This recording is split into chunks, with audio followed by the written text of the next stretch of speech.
AP assembly సమావేశాల్లో AP deputy CM Pawan Kalyan మాట్లాడుతున్నారు. Live లో చూద్దాం. తనిఖీలు నిర్వహిస్తాయి. అలాగే క్వాలిటీ కంట్రోల్ తనిఖీ ఉంటుంది. ఇది రెండవది. ఆన్లైన్లో కేటాయించిన పని నిర్దేశించిన ప్రమాణాలకు అనుగుణంగా ఉన్నాయో లేవో గుర్తించడానికి నాణ్యత నియంత్రణ తనిఖీలు నిర్వహించడం అవుతుంది. ఇవి కాకుండా రాష్ట్ర స్థాయి ఫ్లయింగ్ స్క్వాడ్ ఉంటుంది. రాష్ట్ర స్థాయిలో ఆకస్మిక తనిఖీలు ఫ్లయింగ్ స్క్వాడ్లచే క్షేత్రస్థాయిలో మస్తరు జాబితాలు ఈ మెజర్మెంట్స్ నిబంధనల ప్రకారం జరుగుతున్నాయో లేవో అని తనిఖీ చేయడం అవుతుంది. మరి ఎవరైనా సరే వ్యక్తులు తప్పు చేసినట్లయితే ఎస్ఆర్డిఎస్ క్రమశిక్షణ నియమావళి ప్రకారమే తక్షణ చర్యలు తీసుకోవడం అవుతుంది. రెండో ప్రశ్నకి అధ్యక్ష, అసలు కర్నూలు జిల్లాలో ఉపాధి హామీ పథకం దుర్వినియోగం సంబంధించింది. కర్నూలు జిల్లాలో ఉపాధి హామీ పథకంలో దుర్వినియోగానికి సంబంధించి ఒక నిర్దిష్టమైన ఫిర్యాదు అనేది విచారణ నిర్వహించడం అయినది.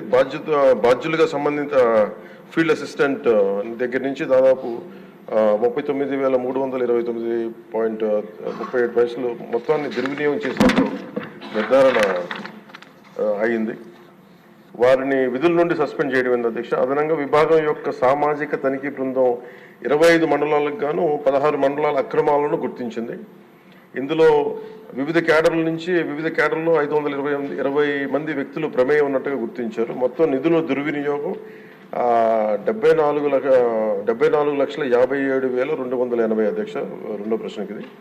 అలాగే మూడో ప్రశ్నకి అవినీతికి పాల్పడిన 520 మంది వ్యక్తుల్లో 31 మంది ఫీల్డ్ అసిస్టెంట్లు, సీనియర్, అలాగే 12 మంది ఫిక్స్డ్ టెన్యూర్ ఉద్యోగులను కూడా సస్పెన్షన్లో ఉంచడం అయింది. 275 మంది పై క్రమశిక్షణా చర్యలు పూర్తయ్యాయి. మిగిలిన వ్యక్తులపై వ్యక్తిగత విచారణలు మరియు ఇతర విధానాల ద్వారా చర్యలు కొనసాగుతూ ఉన్నాయి. అదనంగా ఇప్పటి వరకు 13,35,416 రూపాయల మొత్తాన్ని రికవరీ చేయడం. చాలా సుదీర్ఘమైన చక్కటి సమాచారం